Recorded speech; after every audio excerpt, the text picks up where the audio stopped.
Welcome. I declare the meeting of the Port Phillip City Council open, and I welcome members of the public that are here tonight. The City of Port Phillip respectfully acknowledges the Yalukut Willem clan of the Boomerang. We pay our respects to their elders, both past and present, and we uphold and acknowledge their traditional relationship to this land. Council has a local law that determines how this meeting will be conducted. There is a time allotted in tonight's agenda for public question time. During public question time, members of the public may ask a specific question on general matters other than those that are relating to a topic on tonight's agenda. Members of the public are only to ask specific questions and shall not provide any statements or contextual comments that relate to that question. Consequently, the official minutes of the meeting will only record the question asked and the response given. The number of questions that a member of the public may ask shall be at the discretion of the chairperson. There is also an opportunity for members of the public to ask a question or make a comment on a specific item on tonight's agenda. This will be done prior to the council considering the item. We encourage questions or comments from the public that are directed through the Mayor, are not defamatory, abusive or objectionable in language or substance. Rather, are presented in the spirit of mutual respect of the council and the community. We ask all speakers to abide by the directions of the chair. If you wish to ask a question or speak to a report, please complete the blue form that's available at the table just outside the chamber and hand it to a staff member. And I encourage you to try and limit your questions to around 3 minutes and try and avoid repeating what someone else has said. And I'm also very pleased to inform you tonight that we have the first meeting of council that's going to be live streamed and recorded. Live streaming and recording allows the community to watch and listen to meetings in real time, providing greater access to council decision making and debate and improving openness and transparency. The live stream of this meeting is available on council's website, and the recording of this meeting will also be available to view on council's website after about 48 hours. The cameras will film and record councillors at this meeting. However, care is taken not to film or record images of members of the public. If a member of the public asks a question or makes a comment about an agenda item, they will not be filmed. However, their voice will be heard in the live stream and recorded. And please note that in accordance with Council's local law that this meeting cannot be audio or videotaped unless permission is granted by the Mayor. Great. Now we'll move to the agenda. Item 1, apologies. I think we're all here, but Councillor Gross has advised that he'll be running late tonight. So hopefully he turns up soon. Item 2, with minutes of the previous meeting. The minutes of the ordinary meeting held on the 3rd of May 2017 have been circulated. Councillors, are there any questions relating to these minutes? Then can I have a motion to confirm these minutes? Councillor Bond and Councillor Simic to second. I'll now put the motion. All those in favour? That's carried unanimously. Thank you. We'll move to item 3, declarations of conflicts of interest. Does any councillor have a conflict in a matter being discussed at tonight's meeting? There are none. Item 4, petitions and joint letters. And councillors, we don't have any petitions or joint letters tonight. 5, sealing schedule, and we have no documents, councillors, requiring sealing. So we'll move now to item 6, which is public question time. And we have one person that's requested to speak. Could I please ask Meni Christofakis to please come forward? Ms Christofakis, can you turn the microphone on and state your name and suburb, please? Meni Christofakis, Elwood. My question is to do with Elstonwick Park, and it's in the light of the disappointing decision by Bayside Council not to support option 1A, which was the Bayside Councillor's recommendation and the community's desire. What plans does Council have to address this specific decision by Bayside? Thank you very much, Christopherkis. Mr Walters, would you please address that question? Yeah, you can either choose to stay in your seat or you can move forward. That's up to you. Through you, Madam Mayor. The planned CEO forum regarding Elster Creek, the next meeting of that is next week, which gives the opportunity for that matter to be discussed at the CEO level between the 4 municipalities and Melbourne Water, and we imagine we'll receive some level of an update at that through that forum. And of course we will engage with Bayside officers at officer level to certainly see what's on the table with respect to their landscape design and collaborate with them further. And of course there's the item on the agenda tonight which is progressing that, yes. Thank you. That's it for public question time. Councillors, we'll move to councillor question time. Councillors, do you have any questions of the officers? Councillor Simic. Thank you, Madam Mayor. Today is International Day against homophobia, biphobia and transphobia.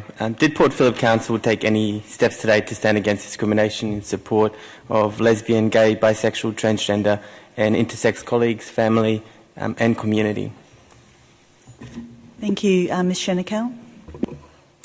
Through you, Madam Mayor. Yes, we took the opportunity to welcome all our staff to a lunchtime event where we were encouraged to wear purple and the purple ribbons. We also then showed a 30-minute film about Georgie Stone, who is a transgender teenager who is a resident of the city of Port Phillip. Councillors, any other questions? Councillor Copsey. Thank you. I note that the City of Port Phillip uses the Commonwealth Bank for transactional services, and I also note the City of Port Phillip's policies on socially and environmentally responsible investment and our practice of incorporating social and environmental responsibility criteria in our tender processes. Community members have contacted me to express the following concerns. Firstly, reports that the Commonwealth Bank has had dealings and links with the Adani Corporation in the past. Secondly, that the Commonwealth Bank still has no policy that rules out funding new fossil fuel projects. And thirdly, that the Commonwealth Bank might fund the Adani Carmichael mine.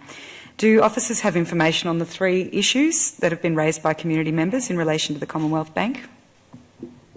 Thank you. Ms Jeffs, Acting CEO. Yes, through you, Madam Mayor, as Councillor Copsey has outlined, we do have a specific policy that commits Council to ensure, where practical, Council preferences financial institutions that do not directly or indirectly support fossil fuel companies. Indeed, on the 30th of April, or at the 30th of April, 85% of Council's investment portfolio was invested in fossil fuel-free investment options. With regard to the Commonwealth Bank, Commonwealth Bank Australia was recently appointed as a provider of transactional banking services to Council for a 5-year term, and the appointment was ratified by the Council.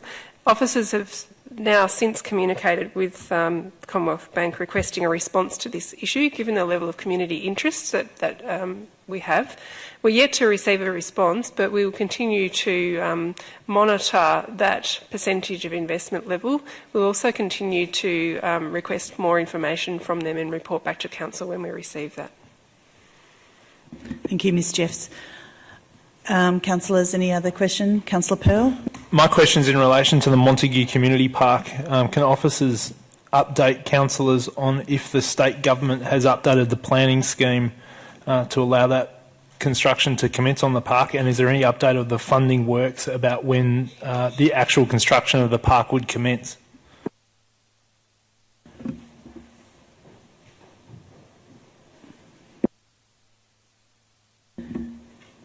An officer can please answer that. Through you, Madam Mayor, in response to the planning scheme amendment, we have not been notified that's been endorsed. In regards to construction of Montague Park, we've recently awarded a a tender to demolish the current building at 2 to 4 Buckhurst Street, and we expect decommissioning of services to start this month. Asbestos and demolition of the building to commence during the month of June. Thank you. Any further questions, Councillor? Councillor Simic? In February, Vic Roads conducted a survey to measure resident support for truck curfews on Beaconsfield Parade, Ormond Esplanade and Beach Road. Have officers received the outcome of the survey? And if not, are officers aware of when the findings of the survey will be made available? I know that this is an issue that's very important to many of our seaside community. Thank you, Mr Walters. Through you, Madam Mayor. Officers have not received an update from Vic Roads in recent times. They've only committed to responding to, delivering their results of that survey mid-2017. However, officers can make another direct query with Vic Roads in the coming days. Thank you. So just clarifying, did you say they could or they will? Through you, Madam Mayor, they will. I'm speaking with the Regional Director tomorrow and I'll raise it. Any further questions, councillors? No? Then we'll move on to item 8, which is presentation of reports. And at this stage, I intend to hear them in the order that they have been... I'll hear them in the order that they are on the agenda. Firstly, we'll go to item 8.1. Item 8.1, Fisherman's Bend Community Forum, which is the renewal and the review of the terms of reference. We have one member of the... Oh no, we have no members of the public that have requested to speak. Councillors, do you have any questions of the officers? Councillor Simic. Thank you, Madam Mayor. I've got several questions regarding the report as it stands and the officer's recommendation. In particular, the consultation which took place in order to put together the report and set forward the proposals going forward. I know that there's provision for new groups and new members to be included as part of the group. I'm wondering whether how broadly we've consulted with the community and sought expressions of interest for people to be involved, in particular with the social and public housing community. I know that about 17% of our community in Port Melbourne and South Melbourne lives in public or community housing, whether we've reached out to them and sought to include them as part of the Fisherman's Bend Forum. Through you, Madam Mayor, there was no broad-scale community consultation or expressions of interest for further participation and membership on the forum. There was a conversation with the current forum members and suggestions for any additional representation that they considered appropriate, and they have been incorporated into the terms of reference. You will note that the terms of reference does provide for a change in membership over the course of the forum, so there is the opportunity for any groups to participate in the forum over the next year. There was no specific inclusion of a local housing organisation or representation of residents in those facilities. That could be certainly an opportunity to add that to the membership, and there'd be opportunity for us to potentially request any local community organisation, housing organisation, to see if their interest is in there. Certainly Port Phillip Housing Association has participated in the past on work done by Places Victoria in relation to the opportunity for social housing to be incorporated in Fisherman's Bend. Thank you very much. I might ask Ms Jeffs to actually outline, we have a change or an alternative officer's recommendation. Would you be able to outline the details of that, please? Yes, thank you, Madam Mayor. So we have a slightly amended recommendation compared to the one that was published in the Council agenda. And so the amendment is that 1.1 now reads that Council extends the Fisherman's Bend Community Forum until the 30th of June 2018. And 1.2 has been added here, and that it approves the terms of reference for Fishermans Bend Community Forum provided in Attachment 1, subject to amending Section 5 to include A, the Community Alliance of Port Phillip and the Boon Wurrung Foundation after receiving confirmation from them. So those two inclusions in the committee membership are the main changes. Thank you, Madam Mayor. Ms Jeffs, based upon Councillor Simic's question, he might like to make an amendment to potentially include a representative, if available, of social housing. Would that be something that we could also include? If Councillor Simic wants to do that. Thank you, Madam Mayor. I understand that the terms of reference are flexible enough in order for the inclusion to occur at a later time. I wonder whether an appropriate process might be to reach out to those community groups in the first instance and to see whether there's interest for them to be involved before we take those steps. But I'd certainly be in favour of officers moving in that direction.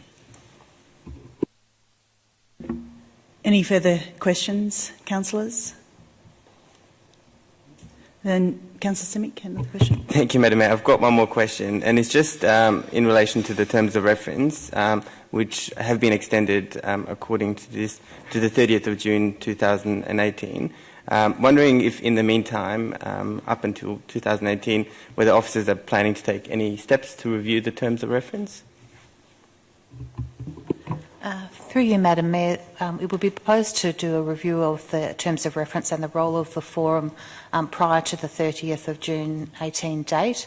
At that time, we can consider what the future role of the Fishermans Bend Task Force is, how Council may be involved in the governance of Fishermans Bend going forward, and there to understand what the role of the forum might be to complement Council's involvement. So we would be doing a review certainly before that end date in time to ensure that the community continues to have a role in participating in the Fisherman's Bend planning process. Thank you. So, Councillor Brand, do you have a question? Or would you like to move? Councillor Brand to move. Do I have a seconder? Councillor Simic? Councillor Brand, if you turn on your microphone, you could speak to the motion.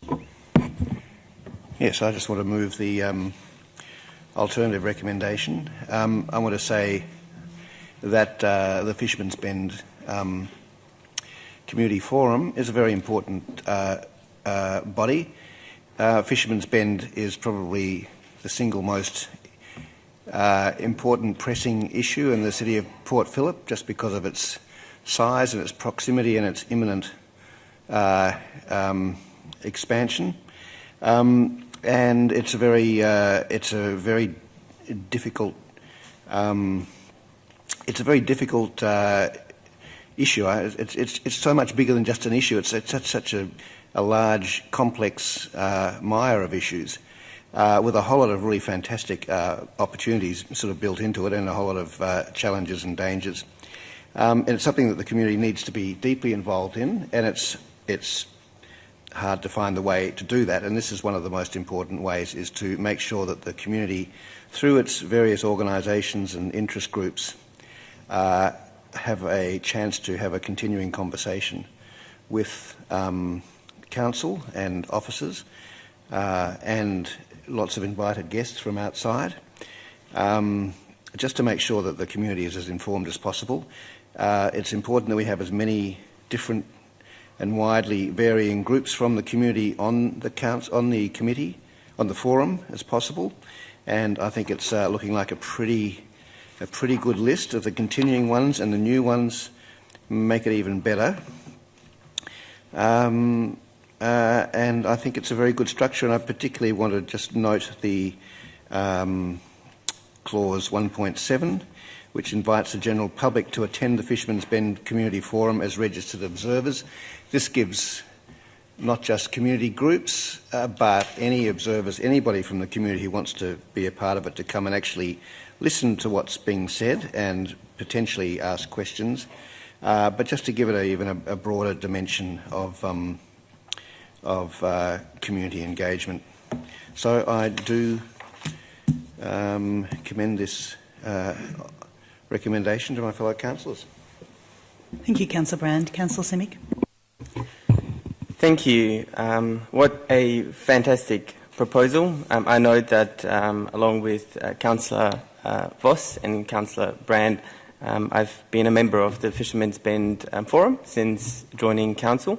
It's a great opportunity for community to be involved in the decision-making processes around Fisherman's Bend and also to ask questions directly of the task force, the EPA and other key stakeholders to make sure that there's broad involvement and consideration of issues relating to the future community, which will encompass Fisherman's Bend.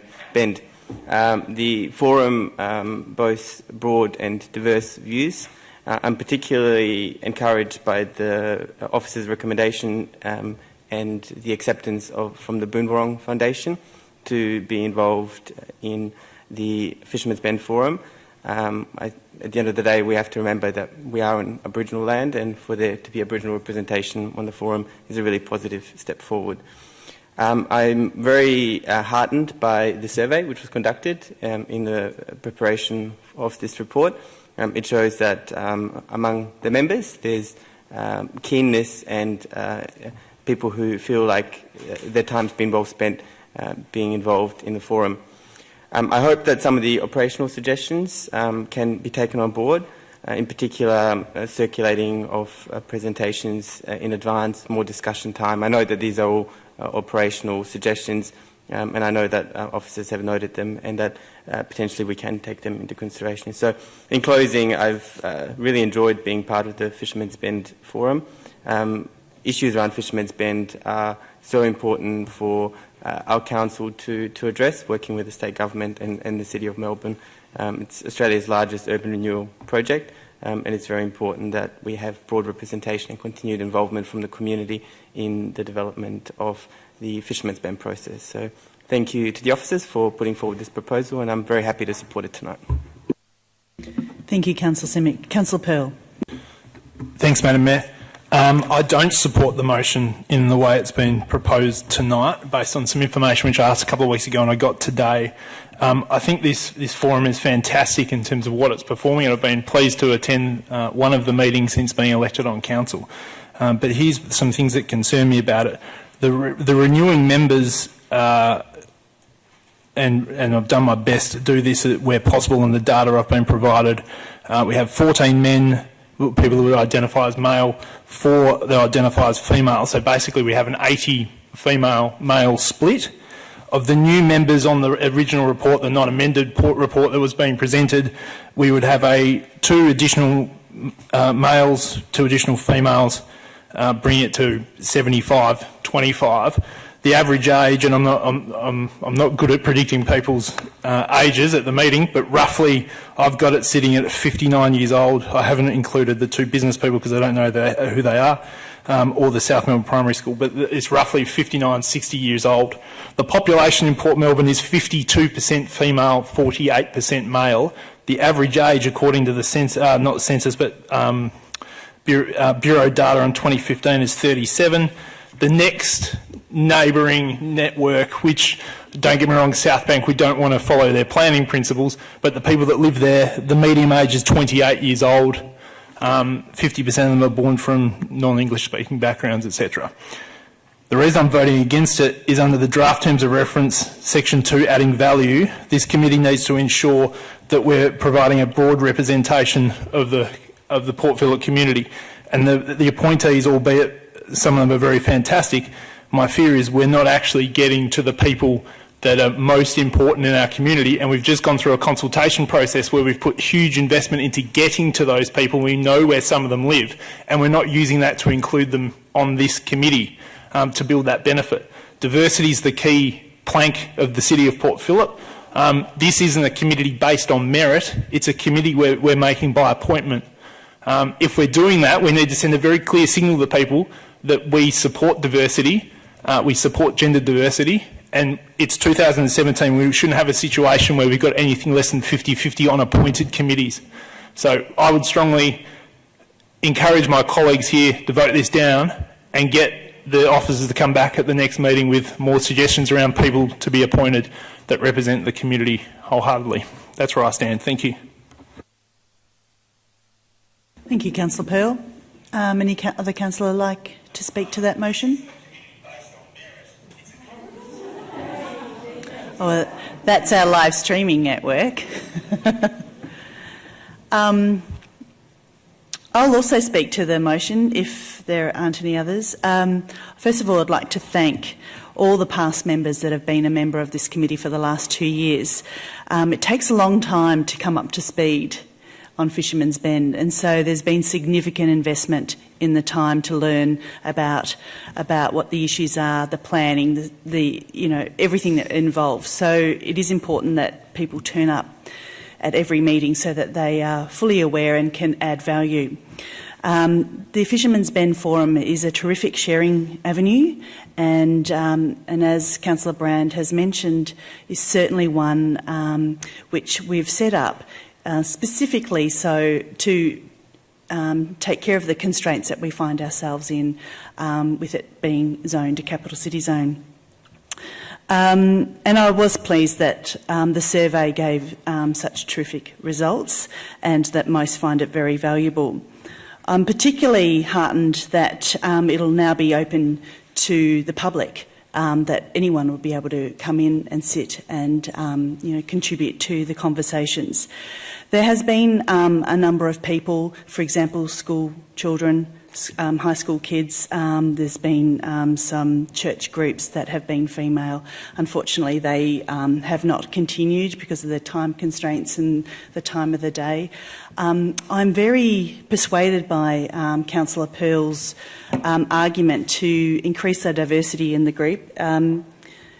It hasn't struck me that's been the case, but you've raised my attention to it, and I agree there should be more diversity on the group. We can't have mostly men and mostly older men. That needs to be representative of the community. However, I'm supportive of the recommendation going forward, but I think we should really take into account those comments, Councillor Pearl, and actively go out there and recruit people that form a more diverse community forum. So perhaps we need to look at so maybe I'd like to suggest an amendment, thinking on the spot, and maybe 1.9 would be that we actively will seek a more diverse community for the forum. So 1.5.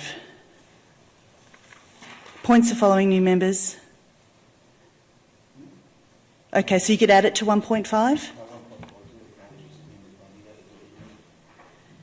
Specific.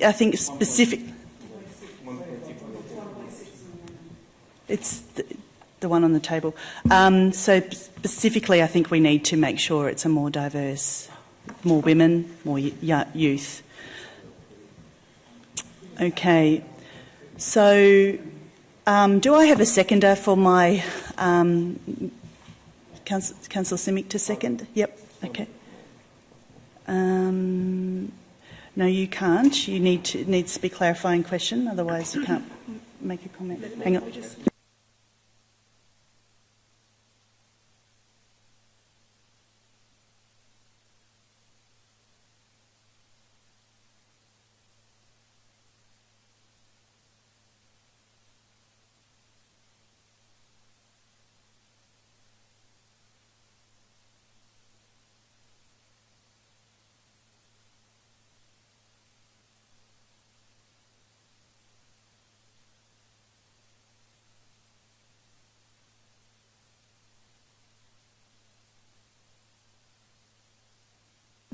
Clarifying question, Councillor Copsey.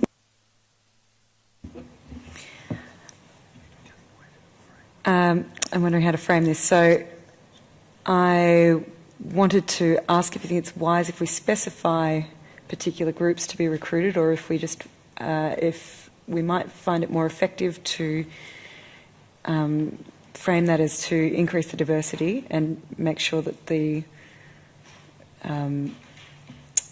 board becomes more representative of the Port Phillip community, just cognizant that there are other groups, multicultural background and so on, that we don't want to limit our diversity.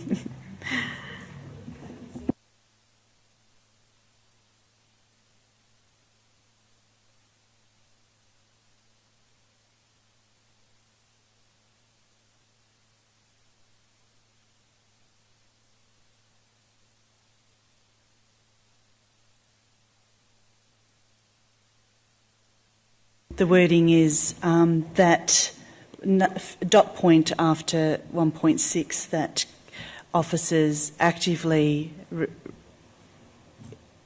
improve the diversity of the Fisherman's Bend Forum. Increase the diversity of the Fisherman's Bend Forum.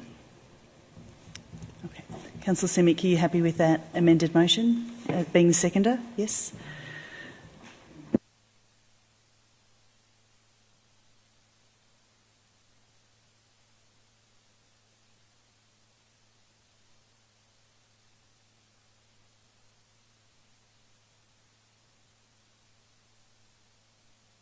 So at the moment we are debating the amendment, okay, and then we'll go back to this substantive motion.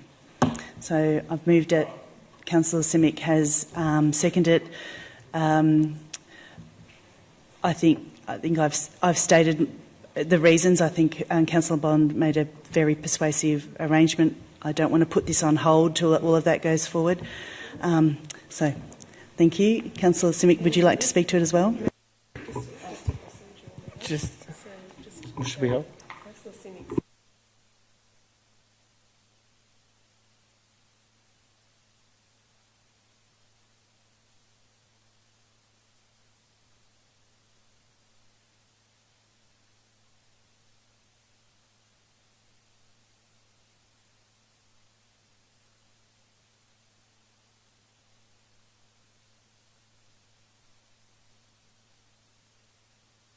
No, I'll just. Can I speak to the amendment? Okay. I think, given this goes out to 2018 in June, I would like more comfort that the officers actually going to come back with a new list per se. So I'm not going to support the amendment, but it looks like that amendment satisfied a number of people from the look on their faces. But I still won't be supporting it. But thanks for the opportunity to speak. Councillor Brown, would you like to speak to the amendment? I can certainly accept that alteration to the first motion if it's stated in that sort of general way. But I do note that this forum, the membership of this forum, is sought from community groups.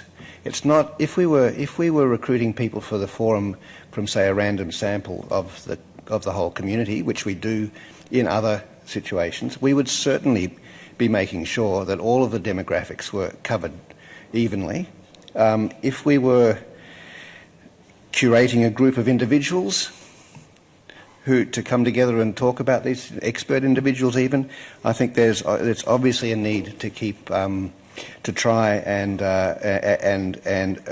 organise it so that there's a gender equality and what have you. But I do not think it is for us to dictate to community groups who they send as their representative to a forum like this. I mean, we could tell them that it would be preferable if they chose certain types of people, but I don't think it's for us to dictate to the community groups who they send as their representative to an information-seeking and exchanging forum like this.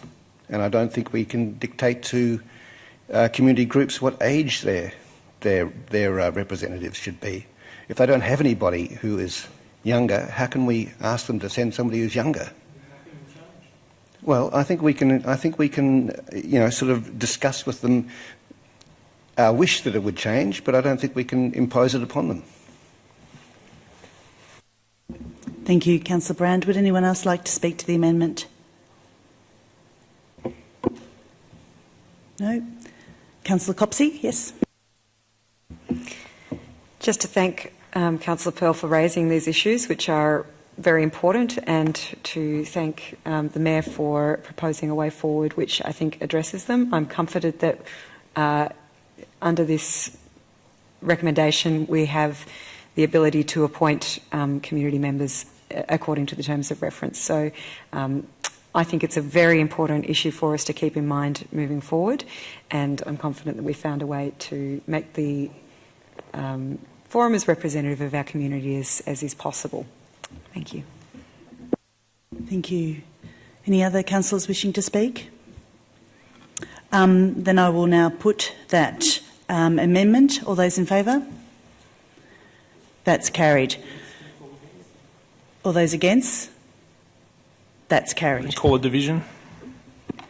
Councillor Pearl has called a division, so I'll ask for that vote again, please. So we're speaking only about the amendment at the moment.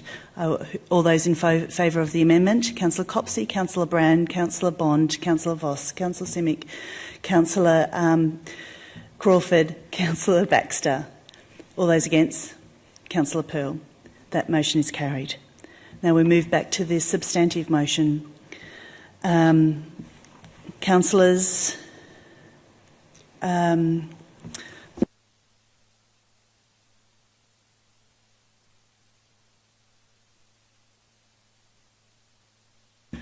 Thank you. We've completed that.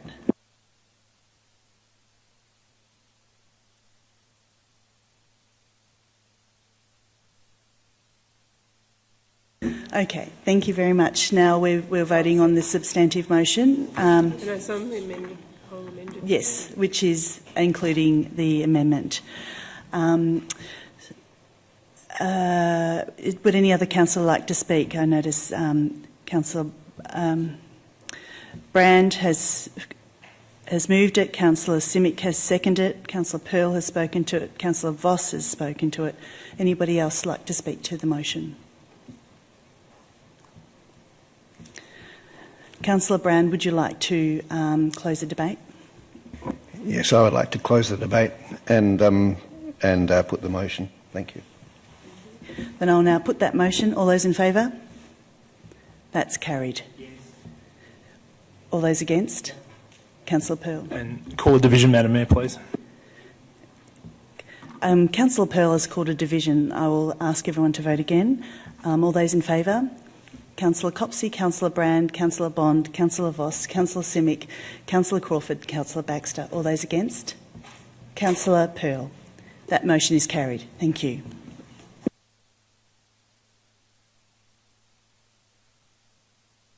We'll now move to item 8.2, which is Elster Creek Catchment collaboration, the Memorandum of Understanding. Councillors, we have one person from the public that's requested to speak. I'd like to call on Manny Christophakis, please, to come forward. Please state your name and suburb. Thank you. Manny Christophakis, Elwood. Thank you for the opportunity to speak. EFLAG was formed after the 2011 flood, Elwood Floods Action Group, in 2012, and we've spent the last 5 years lobbying and working to get the flooding of Elwood issue on an agenda and to be treated seriously with varying states of success. And we've actually put, I think, at least 4 submissions to council budget here in the past. So we're delighted with this Memorandum of Understanding for the Elster Creek catchment area, and that it addresses specifically or mentions specifically the drainage problems associated with the Elster Creek catchment, and we're wanting to congratulate the council. This is a long time coming, and we hope that it will be very productive. Thank you. Thank you very much, Ms Christophakis. There are no more members of the public. Councillors, do you have any questions of the officers?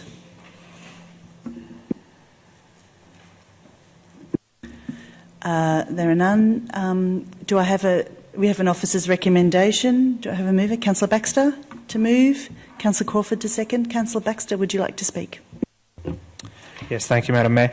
Look, I too am quite excited by this development. It's clear that in previous years and decades, it's only been by working together across different municipalities that we've been able to actually get anything done at all in terms of flood management and water issues in the Elster Creek catchment. So the fact that we're taking this step and deepening our relationships with the other municipalities around this issue is a really, really positive thing, and I don't want to understate that. I just want to say that I'm personally very, very hopeful that a lot of really good stuff is going to come out of this in terms of identifying ways that we can move forward together and really start to tackle these things. myself, Councillor Crawford and Councillor Gross were all elected on platforms of doing something about water management in Elwood, and this is, I'm not going to say this is us delivering because it's the council delivering, but we're very, very happy to see this sort of thing, this sort of relationship going forward. Thank you, Councillor Baxter. Councillor Crawford. I think Councillor Baxter said it so well. I'm not going to try and reiterate any of those points, but it is very exciting. Would any other councillor like to speak?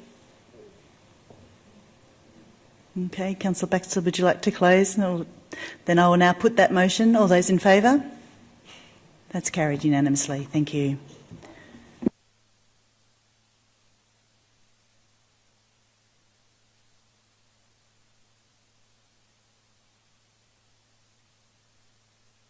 Okay, we'll now move to item 8.3, which is a motorcycle parking trial in St Kilda.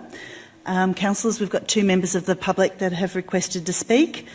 I'd like to ask Mr John Ecott, please. Hopefully that's how you pronounce that name. If you could come forward and state your name and suburb for the record. Good evening, Lady Mayor and councillors. Thank you for giving me the opportunity to talk on behalf of motorcyclists on this issue. As the Vice Chair of the Victorian Motorcycle Council, we represent some 35,000 motorcyclists.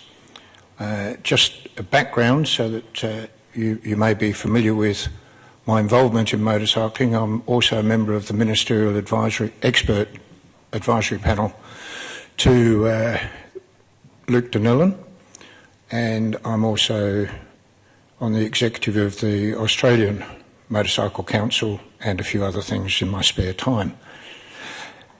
I hope that I can speak with some degree of authority. Now, we became involved in the issue of motorcycle parking down at St Kilda just over a year ago, and there was a very, very good amicable relationship with the council through your employees. Unfortunately, we seem to have slipped under the radar, and a few things have happened, especially in this report that you have, which do raise concerns with us.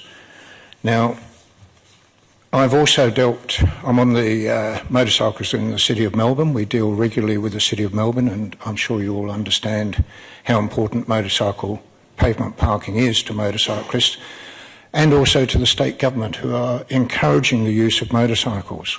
It's a proven fact now that a 10% switch to motorcycling will incur a 40% reduction in congestion.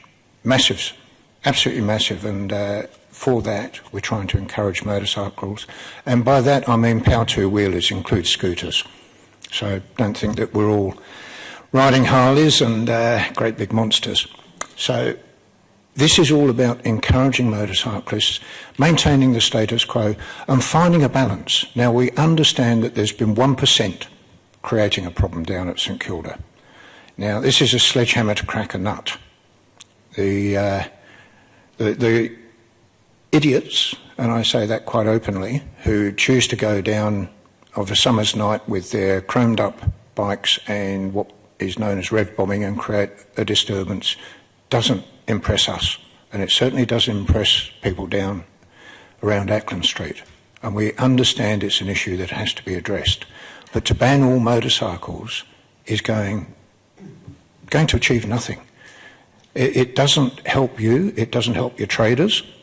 Now, I see from the report that the president of the Ackland Street traders actually supports motorcycle pavement parking. He hasn't an issue. You had 188 responses to your online survey. 145 of them didn't support a permanent ban. You had a doorstop of 145 or so pedestrians. Less than 30% supported a ban. Now, there's got to be a happy medium somewhere.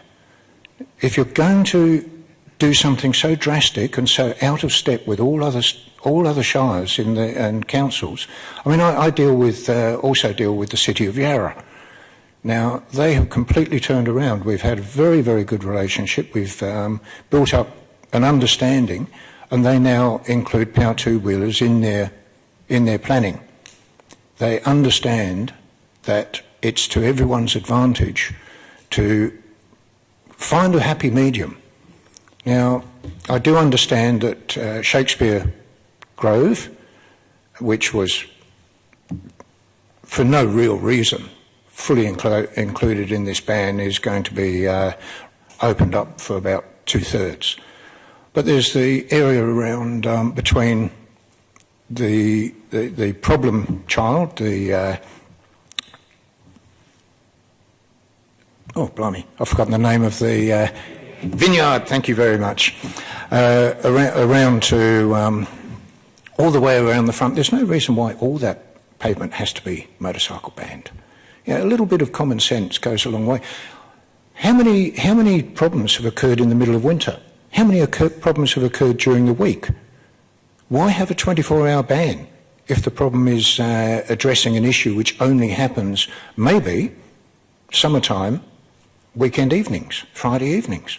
It's quite easy to have a footpath parking restriction made around hours and days of the week or season. It's not unusual. And we did suggest this.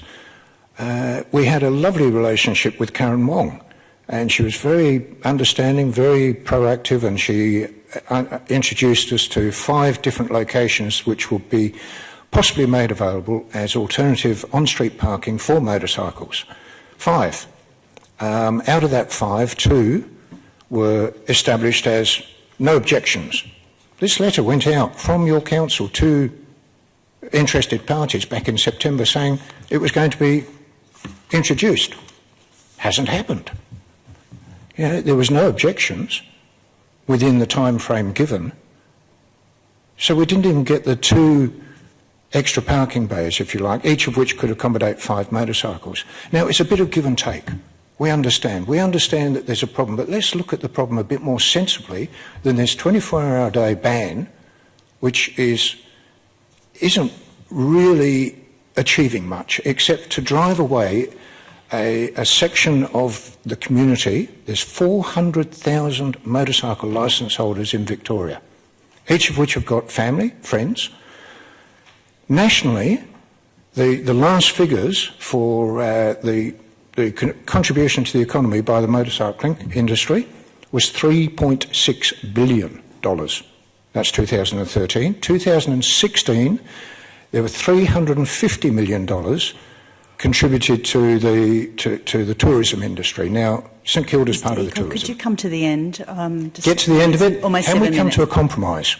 Please, I ask that you defer this agenda item for better review, a better trial. This trial is simply to see whether everyone obeyed the law. It's not to see if there's a proper solution which is going to benefit your traders, benefit your iconic St Kilda. You know, people come to St Kilda, they come to Ackland Street. You know, your own survey said that there was 103 out of the respondents who came here on motorcycles to spend money, and you're driving them away. I'm sorry, maybe I've gone on too long, but have I made the point? Any questions? Thank you for indulging. Thank you very much, Mr Ecott. Lovely. I'd like to now also call Mr Stephen Armstrong. Mr Armstrong, if you could state your name and suburb for the record, please. Stephen Armstrong from Elwood. Thank you, Madam Mayor and Councillors.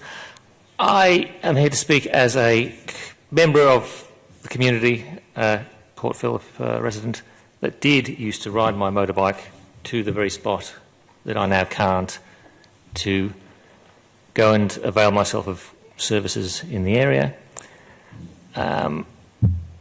I think I agree with the prior speaker that this approach is a sledgehammer to crack a nut.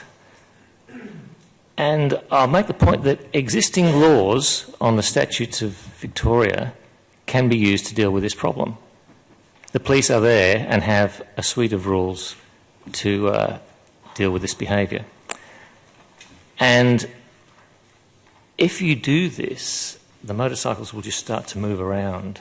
And I have noticed that now there is a large bunch of motorbikes parked across the street in front of the shops on Ackland Street North. So you may not solve the problem with this anyway. Okay, thank you. Thank you, Mr Armstrong. Councillors, there are no more members of the public that have requested to speak. Do you have any questions of the officers? Councillor Crawford? Just to follow up on a few questions, just to clarify. So I don't know anything about that letter that went out around nominated parking spaces for motorcycles, so perhaps you could clarify that for me from last September. But my understanding is part of the reason was there was a large number of bikes on those areas, and that's why they were nominated as trialling them as to be no parking. But we are open as a council to having motorbikes park on other places. Just it's perhaps not that those particular areas are major thoroughfares to Luna Park and everything like that. So it was the number and the blockage that was the problem. And I guess I know from conversations with the inspectors that the police are at this time quite stretched. It's not a high priority issue in comparison to some of the other ones. So could you just sort of clarify a few of those things for me, please? Through you, Madam Mayor.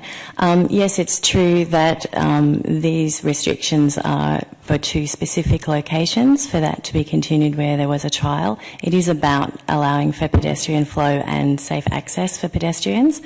Their recommendations are not about banning motorcycles. In fact, two of the areas within the trial are now going to be available for motorcycle parking.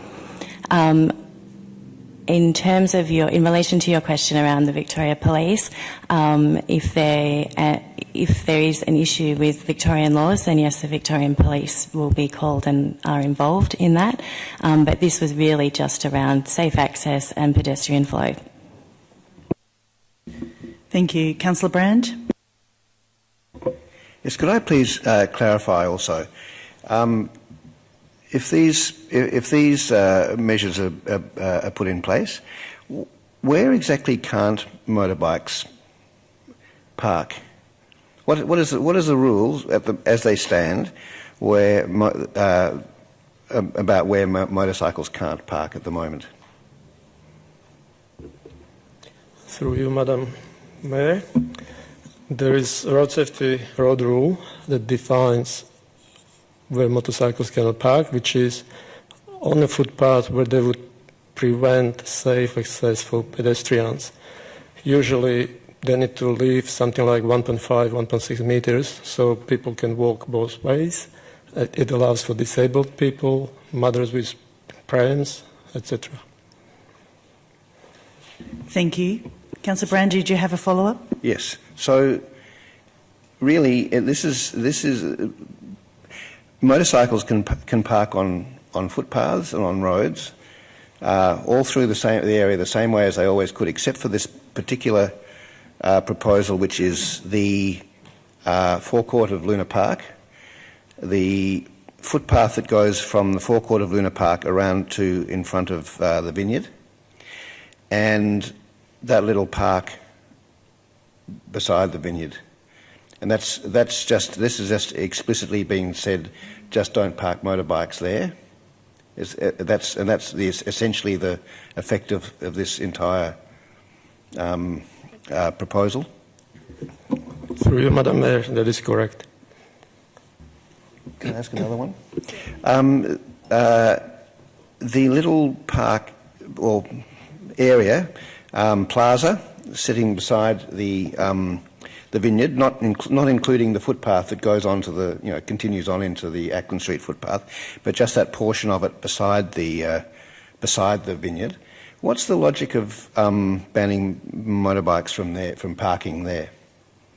Is there a particular need? Is there a particular thought that plaza is used in a way which couldn't be used if there were motorbikes parked there? I mean, is there a particular need? Is there a particular reason why that is included in in the proposal. Does the officer know exactly where Councillor Brand is speaking about? I know where. This was requested by police and the vineyard, and that's why we trialled the ban in the location as well. Do you have any idea why the police requested it or why the vineyard requested it? I'm just trying to get the logic right. I mean, I understand that's where it might have come from, yeah. Yep. I'm just trying to get a handle on the logic of actually banning motorbike parking from that particular area. And I can certainly, you know, we've looked at banning it from Councillor Brand, I'll ask Mr to answer that question. Thank you. Good. That'd be great. Ms Shernicow, apologies. Through you, Madam Mayor. At the time, there were concerns about safety of access for people getting through during periods of congestions where motorbikes were blocking, and there was feedback that some of the customers and pedestrians were feeling uncomfortable, so that was part of the discussion. There was also at the time discussion and a number of the community contacting council, which was another issue which was related to the noise of the motorbikes as well. I also have a question. What amenity are we providing for motorcyclists on-road parking? Are we dividing up the current any car spots into a number so that motorcyclists could park within a car park? Through you, Madam, where motorcycles can be parked in council car parks, whether it is on-street or off-street. The only rule is one motorcycle per bay. In Port Phillip, they don't need to pay for parking if they park in paid parking spaces. Can we make it more efficient? Can we have a couple of car spots that are particularly for motorcycles and line mark them that way? We looked at options where we could provide dedicated parking for motorcycles. We had 5 locations where we proposed to provide parking for motorcycles. Unfortunately, closer to shops or residents, we got objections from those parties saying that they don't want to get the noise. Closer to Luna Park, again, issue was with access to Luna Park with larger vehicles. So at the moment we have not decided where we could actually locate motorcycle parking in that area. We're still looking at it. So you're still looking for locations to put multiple motorcycle spaces in one car park? That is correct. Okay, thank you. Councillors, any further questions? Councillor Brand? Yes, I'd like to ask an officer about the remark that the second member of the public, Stephen Armstrong, put about the police already having a suite of laws to handle the behaviour of parking motorcyclists. How far does that? Do you understand what the suite of laws is, and how far would that cover parking along that major footpath in front of the O'Donnell Gardens?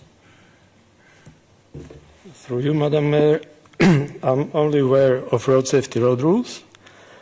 If motorcycles are not parked in accordance to road safety road rules, and if they block safe passage for pedestrians, that's when police can actually go and enforce. There is also Environment Protection Act. If motorcycles are noisy, then Environment Protection Authority could potentially ask for those motorbikes to go for testing, just to see whether they comply with the Environment Act. So the scenario that I'm hearing is that they would be prevented by the law anyway from parking on that footpath if it was obscuring most of the foot traffic. But we are saying that we would like even less parking than that on that particular footpath. We would want it to be entirely clear of motorbikes rather than substantially clear of them or partly clear of them. Because the road rules would say they could park there but not to block the whole footpath. But we are saying we don't want any blockage of the footpath on that particular part. Through you, Madam Mayor.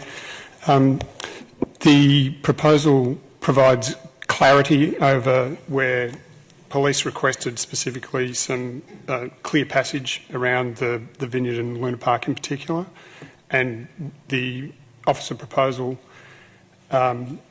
really clarifies that situation. But your statement is correct. The police can enforce when footpaths are blocked unreasonably under the road safety rules, but the proposal to extend the restrictions is based around providing really clear areas where we do know there's high pedestrian traffic and activity, and that's the object of them. I have a question as well, trying to formulate it. But so we've heard from two speakers here tonight, and both of them have said, well, we're members of the community and all you're doing is restricting us and stopping us from coming to Ackland Street, which is not ideal.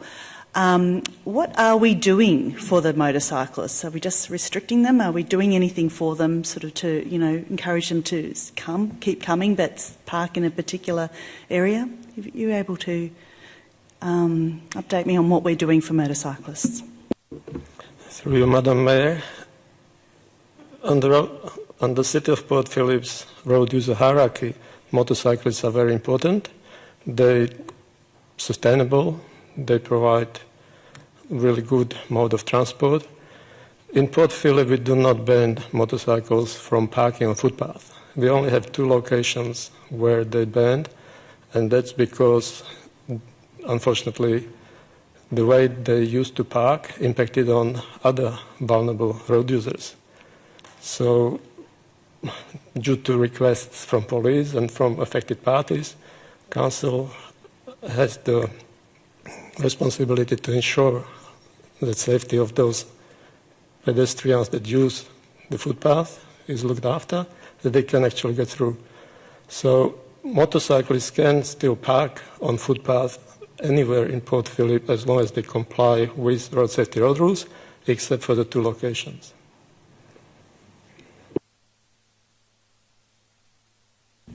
Councillors, any further questions? Councillor Brand? Sorry to drag it on, but I just need to get my thinking in gear. What would be the effect? Would there be a logic that? No, I can't think of how to say this. What would be the downside of allowing some motorcycle parking next to the vineyard if they weren't parked on the footpath width all around that plaza, but if there was some parking on the plaza? What would be the downside? What might be the reaction of the public to that? What would be the disamenity of that? Just allowing just some part of the plaza. Would there be any advantage to motorcyclists in doing it as well? I'm just wanting to explore that possibility.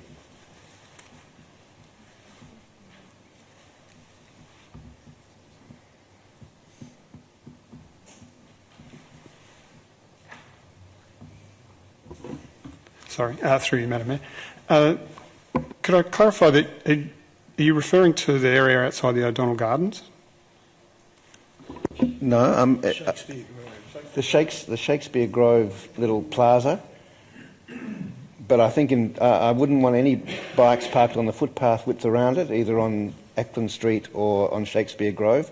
But in that plaza itself, I'm just wanting to understand why that would be so important to exclude, and what would be the downsides and the upsides of allowing motorcycle parking within that smaller area.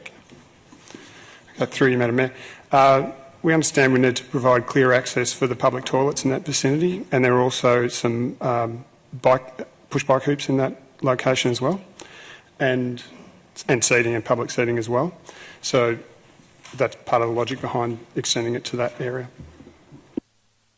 I'm wondering about a alternative motion, an additional point to this recommendation. I'm just going to it. Say 1.4, it might read that officers explore options for a defined motorcycle parking area in Shakespeare Grove, and that might, concentrate our efforts on looking after some of the cyclists, but keeping them off that area that's become quite problematic, and whether that might be, a halfway measure.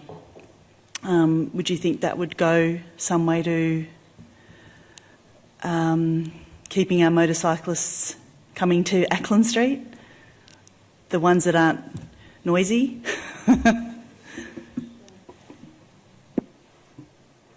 Through you, Madam Mayor, there's no objection from an officer's point of view to explore opportunities for additional parking for motorcyclists in the general area, converting car bays to motorcycling bays. We continue to pursue that. Thank you, Councillor. Thank you, Mr Walters. Councillor Crawford. Well, further to that, can we not limit it to Shakespeare Grove? Because perhaps in front of the Palais, where there already are the blue rental bikes, there's that row of car spaces there, that perhaps there is a bay there that could be converted. So perhaps if we're going to investigate, and that's not limited to just Shakespeare Grove, in the vicinity, it's not far to walk. Let's. Okay, so it looks like we've. So if we said something like officers explore options for a defined motorcycle parking area in the vicinity of the Ackland Street precinct. That would cover all that area. Okay. All right. Councillors, any further questions? If not, we have a recommendation. Is someone willing to take on that potential addition? Councillor Bond, you want to move that with the addition? Okay. So, and I did read it a minute ago.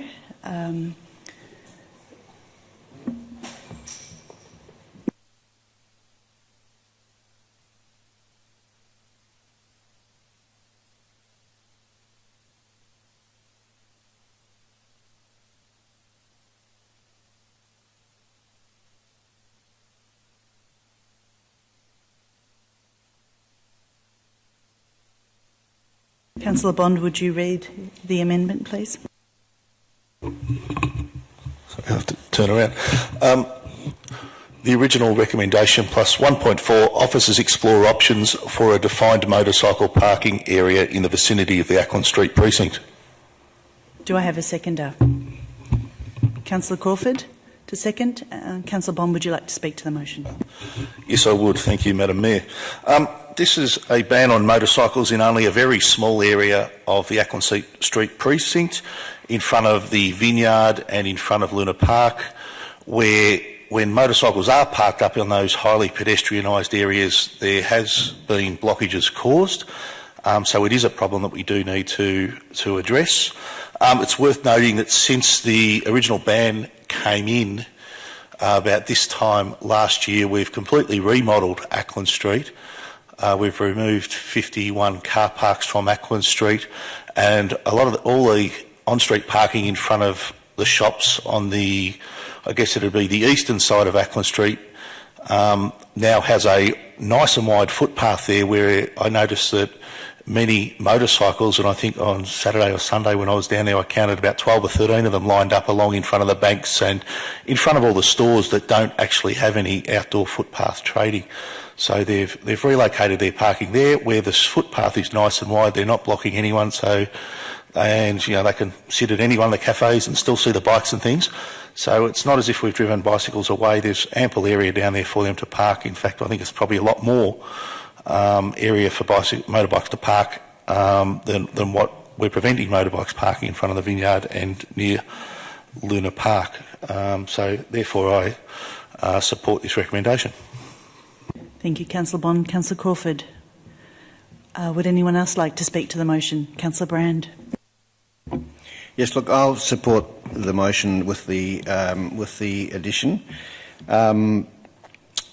It's a difficult issue. There are competing interests here, and obviously the interests of motorcycle riders in general need to be positively looked after. But I think it's entirely reasonable for a city to dominate, a small number of public spaces that shouldn't have motorcycles parked on it. I don't see a huge discriminatory problem. We also don't expect, cars to be. Well, it's not a fair comparison, but we want those spaces to be fully cleared. They are the most pedestrianised, the most important pedestrian parts of that area, and I just don't see any problem with saying they should be fully cleared. The little part that I was talking about before, next to the vineyard, I think is actually on reflection full of trees, bike rats and seats, and probably not a suitable place for motorbikes to park in the first place. I don't think we should be in any way trying to punish motorbike riders because of that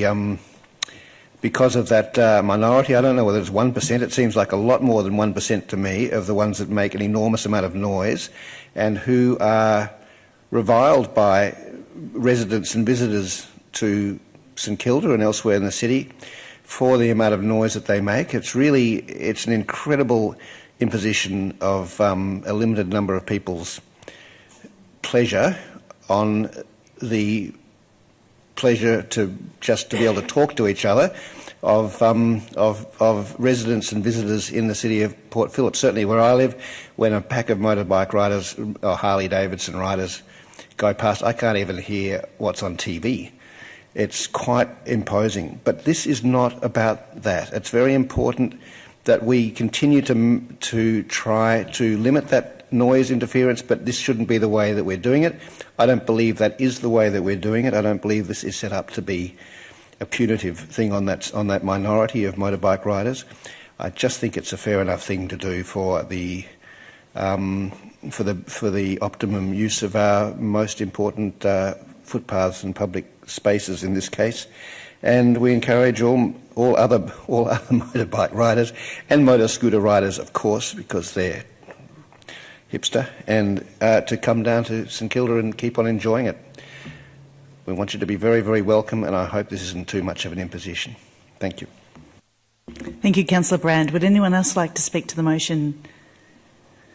Councillor Bond, would you like to close? Then I'll put that motion. All those in favour? It's carried unanimously. Thank you very much. Move now to item 8.4, which is a review of Mayoral and Council allowances. Councillors, we don't have any members of the public that have requested to speak. Councillors, do you have any questions of the officers? Councillor Pearl. One quick question. Item 3.4, has there been any submissions since the report went live from the public about this report? Through you, Madam Mayor, there's been no further submissions, or no submissions at all. Thank you. Any further questions? If not, we have an officer's recommendation. Do I have a mover? Councillor Pearl to move. Councillor Bond to second. Councillor Pearl, would you like to speak? I'll reserve my right. You get two goes anyway. Councillor Pearl, Bond, would you like to speak? Would anyone else like to speak? Councillor Pearl, would you like to have? No worries. I'll take it as a good thing that there's been no public backlash in terms of the amount of money we're being paid. It's a privilege and honour for all 9 of us to sit in this chamber and represent the communities who elected us here to do that. And I know each one of us view that as a huge responsibility and a privilege and an honour to be here to represent the ratepayers, the residents and citizens of the City of Port Phillip, and we all take that extremely seriously. It's a significant amount of money that's been contributed towards councillors, and we understand that, and it's a significant cost to the municipality. Over 4 years, it'll amount to almost $1.3 million. We'll leave that to the people that elected us here to see if they determine that is value for money. But the amount of money that the allowances are providing councillors provides some subsidy for the time they spend, the extensive time they spend, getting their materials, getting their thoughts together, working for the community and spending time in the community, and it offsets some of the costs. So it's a significant amount of money. We understand that. We hope we're worth it. And if you don't think we're worth it, just give us a performance review and tell us exactly that. But I'm happy to move the motion as it stands at the moment. Thank you, Councillor Pearl. I'll now put that motion. All those in favour? Carried unanimously. Thank you. And we'll move to item 8.5, mechanical services maintenance. There are no members of the public that have requested to speak. Councillors, any questions of the officers? There are none. We have an officer's recommendation. Do I have a mover? Councillor Baxter and Councillor Bond a second. Councillor Baxter, would you like to speak? Councillor Bond. Would anyone else like to speak to the motion? Then I'll put the motion. All those in favour? Carried unanimously. Thank you. Now we'll move to notices of motion. First of all, notice of motion on Councillor Baxter's notice of motion, single-use plastics. Now, councillors, we have one member of the public that has requested to speak. I'd like to ask Ms Christophakis to come up, state your name and suburb for the record. Many Christophakis Elwood. I feel I'm taking up a lot of time. I'd like to support Councillor Baxter's motion. Plastics is a significant contamination in waterways and in the oceans, and this motion to join forces with other states to ban distribution of single-use plastic bags, I think is very worthwhile.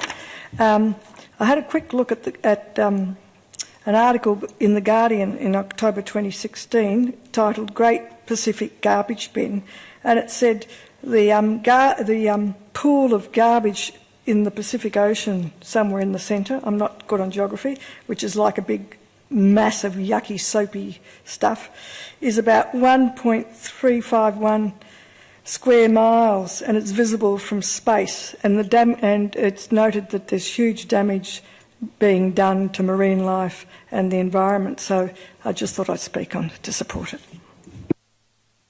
Thank you, Ms Christophakis. Councillors, there are no more members of the public requesting to speak. Before I call on Councillor Baxter to move this notice of motion, I'd like to give you the opportunity to ask questions of the officers in regard to the proposed notice of motion. So, councillors, do you have any questions of the officers?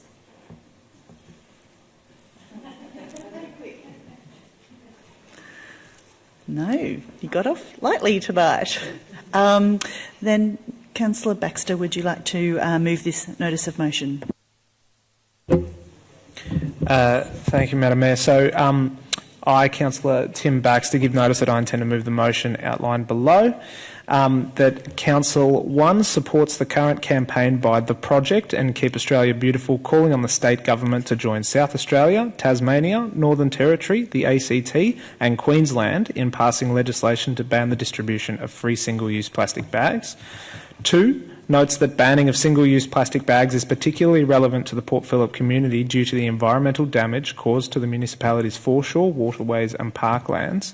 3, writes to the Premier, Daniel Andrews, to formally endorse the campaign and to request that the state government pass the draft Environment Protection Amendment parenthesis, banning plastic bags, packaging and microbeads, close parenthesis, Bill 2016, or an alternative legislation to prevent the distribution of free single-use plastic bags. There's also some great supporting information there for anyone who wants to read it. Thank you. Do I have a seconder? Councillor Copsey. Councillor Baxter, would you like to speak to your motion? I would, funnily enough. So, plastic pollution comes up pretty consistently as a major issue for people in our community when we do consultation, particularly around our waterways and our foreshore. It also came up during our council plan consultation as a major issue for a lot of people. Local groups tell us regularly about their efforts to remove plastic from our beaches and streets, which has a huge effect on our municipality given our proximity to Port Phillip Bay. Plastic pollution affects our marine life, our amenity and our tourism. It has a direct impact on our daily lives here in the city of Port Phillip. I do want to say we're lucky in Port Phillip to have such an active and engaged community with groups such as Beach Patrol and the Port Phillip Eco Centre, among many others, which I could spend an hour naming them, taking amazing action to not only clean our beaches and waterways, but also to gather and record data on the amount and types of plastics that we find. And we had a discussion a few weeks ago about balloons and had a really illuminating talk about the types of plastic that can be picked up in just one 35-metre stretch of beach. So I really appreciate that we have this community. They work extremely hard to keep their community beautiful, and I see it as our job, as the job of government, being to support our community to clean up and keep Port Phillip beautiful. We are fast approaching a crisis point with plastic pollution in our oceans. I want my kids to be able to eat fish from Port Phillip Bay, and if we continue to consume and waste plastic the way we have been, it will soon be too dangerous to consume seafood from our bay, as their toxicity will have reached unsafe levels. This is not something that's in the never-never. This is something that's actually getting closer and closer. There are very, very dangerous heavy metals which are known as hydrophobic. They are not into water, they are into oily surfaces, and so they attach themselves to plastics in the water. Those plastics are then consumed by marine life, which eventually, through the food chain, make it onto our plate. These will be so contaminated we will not be able to eat them unless we drastically reduce the amount of plastic that's going into our waterways. This motion calls on the Minister and the Government to pass the legislation required to bring down Victoria's massive plastic bag use. We can go a long way to reducing Victoria's share of almost 4 billion plastic bags used per year in Australia, almost none of which are recycled or recyclable for a lot of people. So we can start with legislation on bags and move ourselves to a truly sustainable system that won't poison our seas, wildlife and children. And that's why I commend this motion. Thank you, Councillor Baxter. Councillor Copsey, would you like to speak to the motion? I would. This is an excellent motion supporting a growing community campaign. I thank Councillor Baxter for bringing it to us. The City of Port Phillip is already investigating ways that we can combat the overuse of single-use plastics in the municipality, and the balloons motion was a great example of action that we're taking. We're exploring other innovations in the waste space as part of our council plan process, and I look forward to moving forward on this. But as the motion notes, the state of Victoria is lagging behind. There's legislation in many other states banning the use of single-use plastic bags, and this is a problem that goes beyond our borders. As we were noting earlier, with anything relating to water and waterways, this problem starts outside Port Phillip, but everything that's going through the waterways ends up in the bay. And we know that the bay is an incredibly appreciated and beloved asset for our municipality. We've got community groups, as Councillor Baxter said, who are committed to taking care of the bay and our parks through their clean-up efforts. But if all we ever do is pick up rubbish, that's all we'll ever do, because unless we stop plastic pollution at its source, we're not going to be making the dent that we need to. So thank you, Councillor Baxter, for giving us the opportunity to advocate on this issue, which is so important to our community, and I will be supporting the motion. Thank you, Councillor Copsey. Would anyone else like to speak to the motion? Councillor Crawford. I just wanted to add something in. I had a very enlightening information session from April from the Eco Centre, and one of the things that hadn't really occurred to me beyond the marine life and the bay, being a canal ward councillor, is that plastic bags also block up our drainage systems and increase the flooding in an area, and being a city at low levels, and obviously drainage across, not just in Elwood, is an issue. It is something that, you know, is very important for people's homes and properties. So there's so many benefits in going old school, being like our nanas, as April said, thinking of the more sustainable ways of carrying things around will leave this area in good stead. Thank you, Councillor Crawford. Any other councillor wishing to speak? Councillor Bond? I won't be supporting this motion on the basis of the South Australian experience when plastic bags were banned over there from being handed out in stores. All that happened was that people then went to the aisle and purchased plastic bags, garbage bags, kitchen bags, and the scam data from South Australian supermarkets showed that the sales volume of plastic bags in South Australia doubled when they stopped handing them out at the registers. So banning the handing out of plastic bags at the registers doesn't actually solve the problem. It just transfers the problem from the checkout to the aisle. The issue here is not the sale or distribution of plastic bags, it's the disposal. And whether you get them from the register or you get them from the aisle, you still need to dispose of them properly. So I don't think this notice of motion accurately addresses the issue here, and that's the disposal of plastic bags, plastic bottles, all sorts of things that as Tim said, wind up as being enormous pollutants in the oceans and in our rivers and canals and gutters. So I think a different course is needed to truly tackle the cause of the problem, and this won't make any difference to the volume of plastic that winds up in the bays. Anyone who's been to South Australia, it's no cleaner than here because they've banned plastic bags. This isn't the solution. A different solution is required. Thank you, Councillor Bond. Councillor Simic. Thank you, Madam Mayor. Thank you, Councillor Baxter, for bringing this motion. It's certainly not the ultimate solution that's required in this instance, but it's a step in the right direction, and I really think that that's important. We also need to more broadly be talking about microbeads, gratuitous packaging. There's a whole number of things which we need to work towards resolving and encouraging behavioural change in the community. I also had the opportunity to be briefed by the Eco Centre, and April from the Eco Centre. I'd like to thank her for the time that she's made. We're lucky in our city to have organisations like Beach Patrol who are helping us clean our beaches. We know that there's economic benefit as well in addressing this issue. Plastics clog our stormwater drains and increase the cost of maintenance. We have about 11 kilometres of foreshore. We need to protect our very important asset. I'm a little bit concerned that Councillor Bond hasn't actually been to South Australia. I spent many of my formative years growing up in South Australia and was there when the plastic bag ban was brought.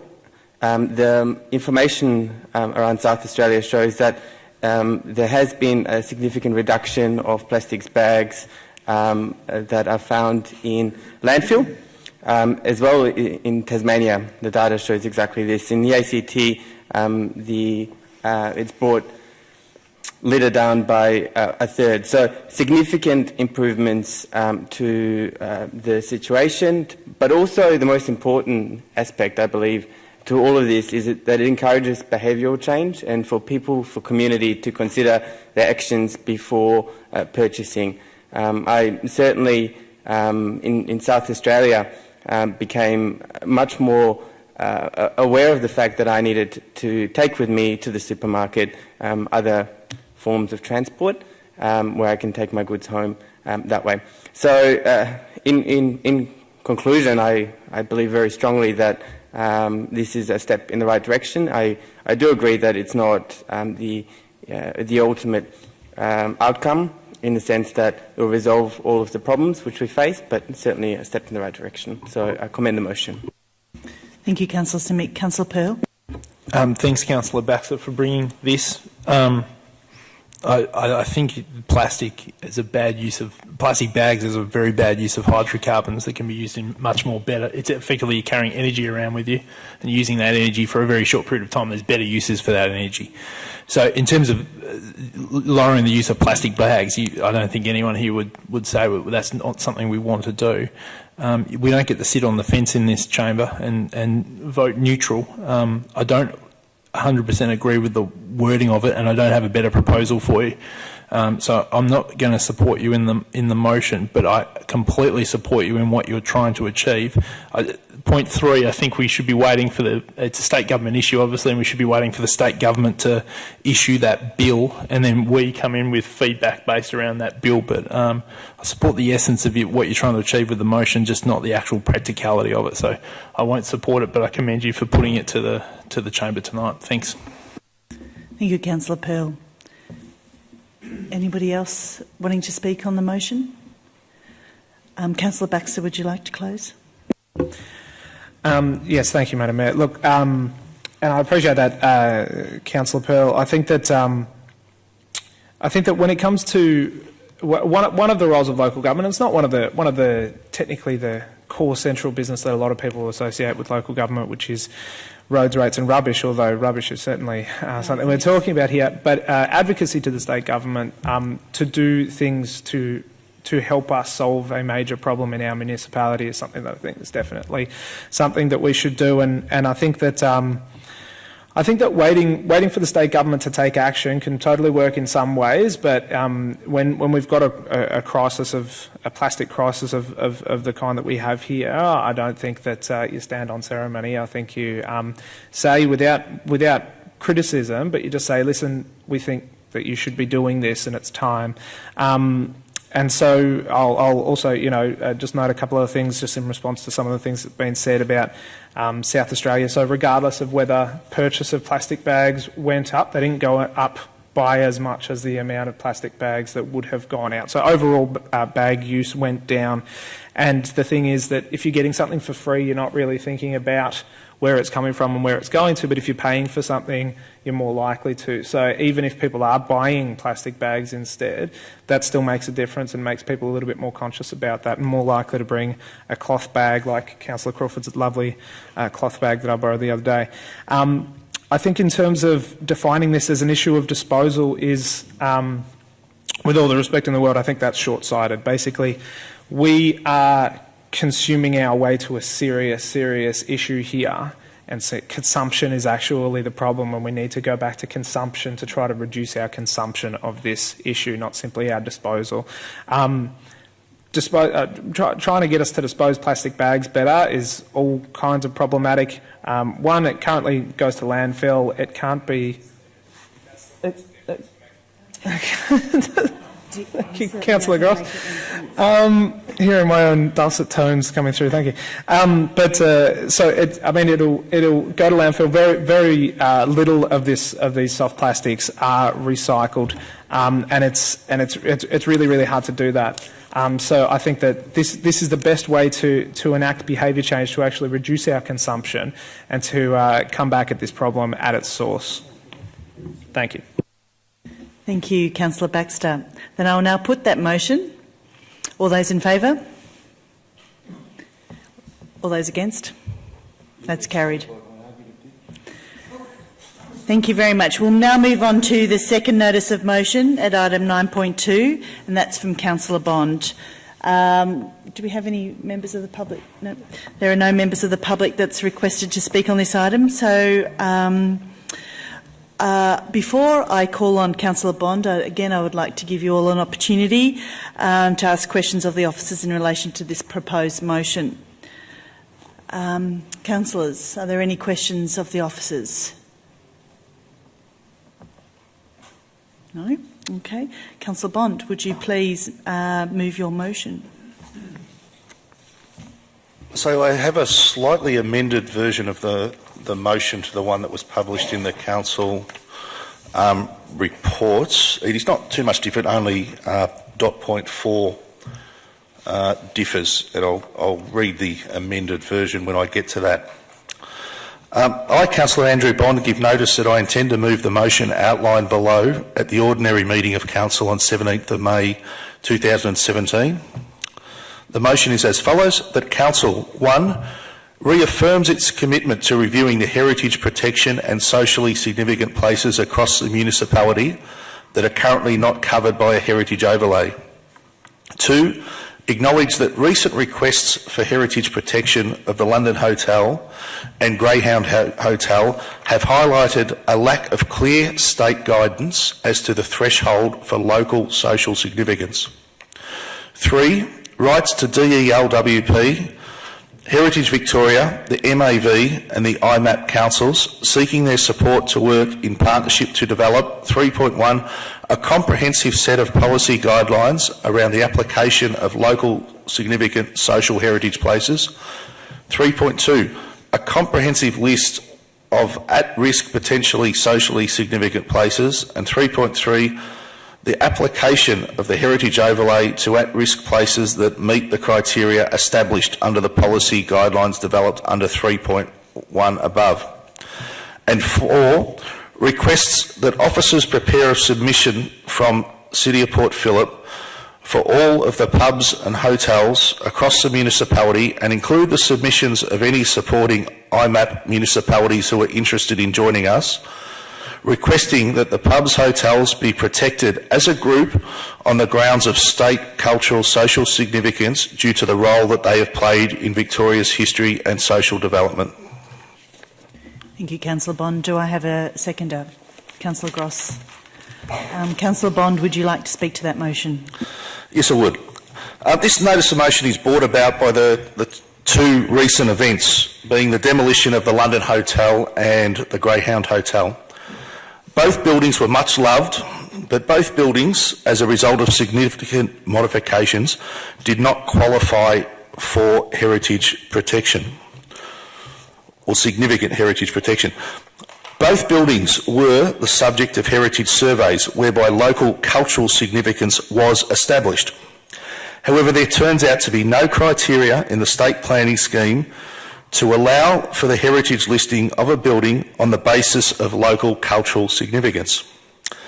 A building or place can only gain protection on the basis of state cultural significance. Individually, none of our pubs are safe, as individually none of them qualify for state significance. Even in 1999, the Esplanade Hotel, an application was made to list the use of the Esplanade Hotel as a live music venue on the State Cultural Heritage Register, and even that was rejected. So if the Esplanade Hotel doesn't qualify, there wouldn't be a single pub in the state that would qualify for local heritage or state heritage significance. However, combined, I believe our pubs are of state significance, and combined they should all qualify for protection on the basis of their contribution to the cultural heritage of our city. Their use as a social gathering space deserves protection, as well as the many wonderful buildings in which they sit. So the purpose of this notice of motion is to establish a list of all our pubs, to invite our surrounding municipalities to join us with a list of all their pubs, and put forward to the state government a comprehensive argument and a comprehensive registry of all our pubs and hotels, and ask that the state list them all on the state heritage registry on the basis of the cultural contribution of them all. So therefore I commend this and hope to get the support of my fellow councillors to commence this work and set about the process of protecting our pubs from further demolition. Thank you, Councillor Bond. Councillor Gross.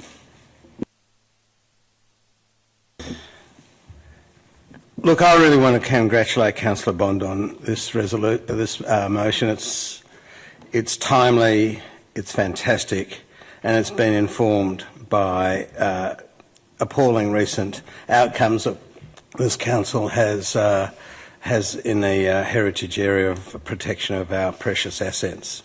Just as I was coming here, someone regaled me and said, "Look, I feel like I'm losing a limb with the loss of the Greyhound."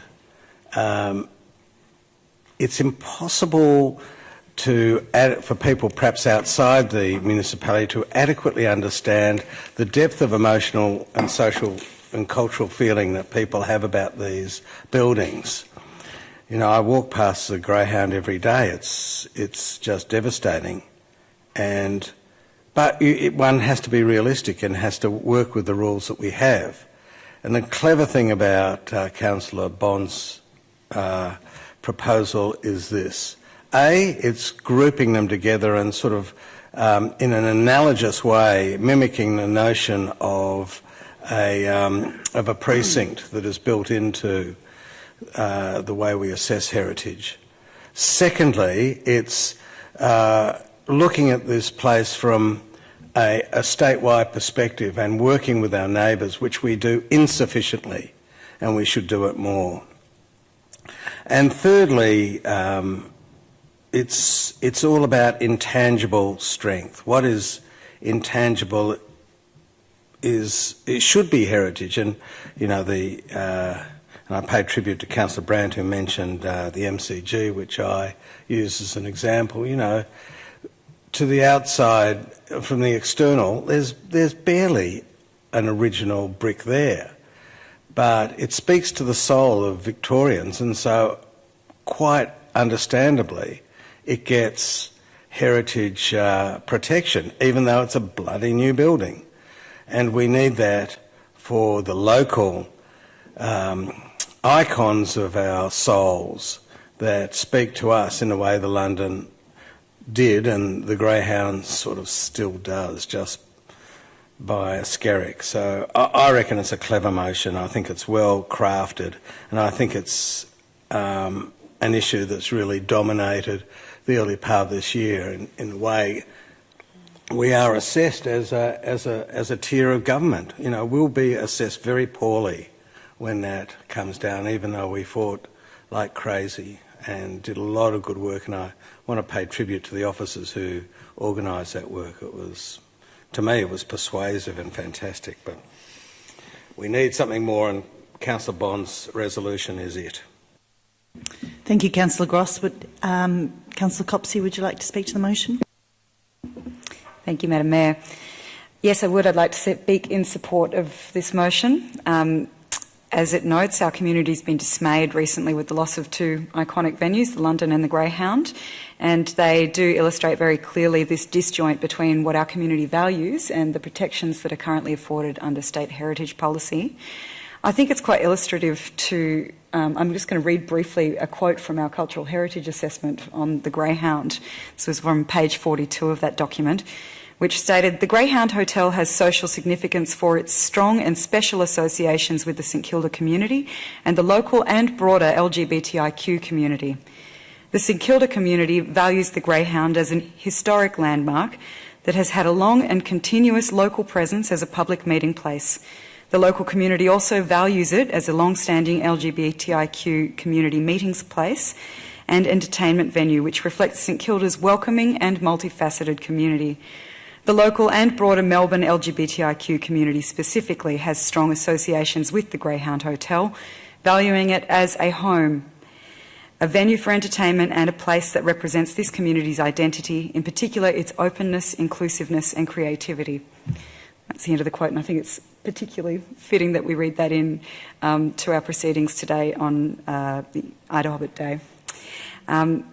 So looking at that assessment, it's completely understandable that the community would be distraught that the Minister refused our application for interim heritage protection with this evidence before him. And it highlights a real need that I think that this motion goes some way to addressing. We can work in partnership with the state government to bring our protections for places of local and social significance up to scratch, and I hope that we achieve that. On the specific notion of seeking to protect the network of pubs in our city, corner hotels in particular have played a role as a meeting place for communities, and I think it's just important to highlight that the role's not just a historical one. As our city develops and plays home to more people, and I note that Port Phillip has always had a really high proportion of apartment dwelling,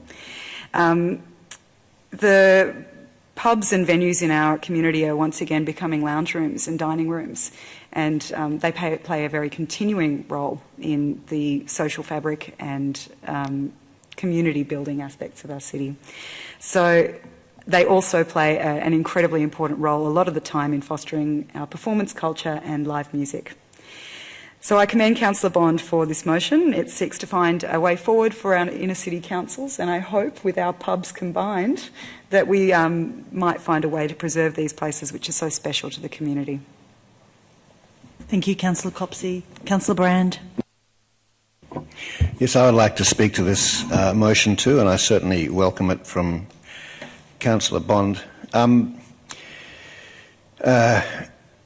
I'd like to mention two examples. Well, first of all, I'd like to say that I'm hoping that what has been said in this on this particular motion is recorded and used, because there's a lot of knowledge and wisdom which is actually accompanying the motion itself, which I think needs to be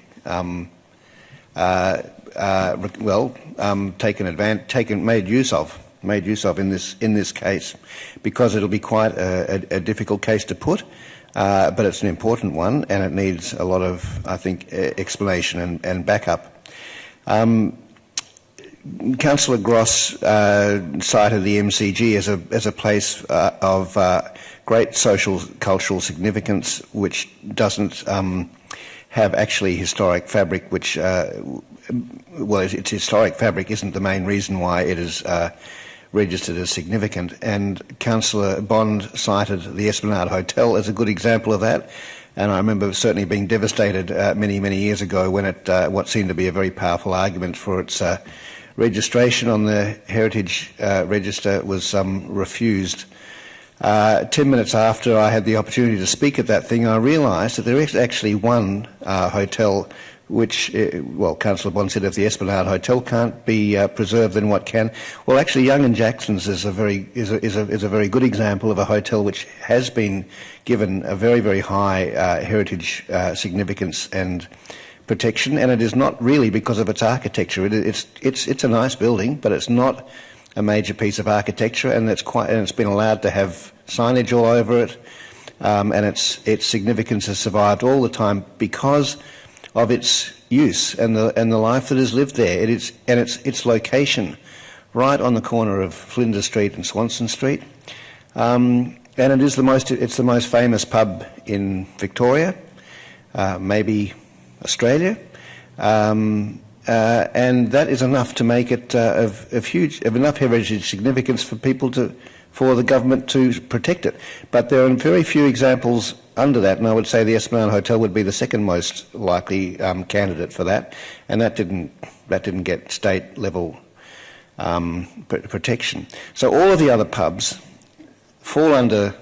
come sort of down the hierarchy after those ones, except ones that are architecturally spectacular or significant, which is very, very important to have, but that's not the most important reason for protecting them. They are all local hotels and pubs have historically been, I suppose, a sort of a network of social identity that that represents a sort of patterns of life that have been very, very important to communities of all sorts, right across the country, in the city, in the country. These patterns of life that communities have lived, and the identity of being in those communities and the micro communities, the smaller communities, the block by block communities, represented by the idea, especially in Port Melbourne.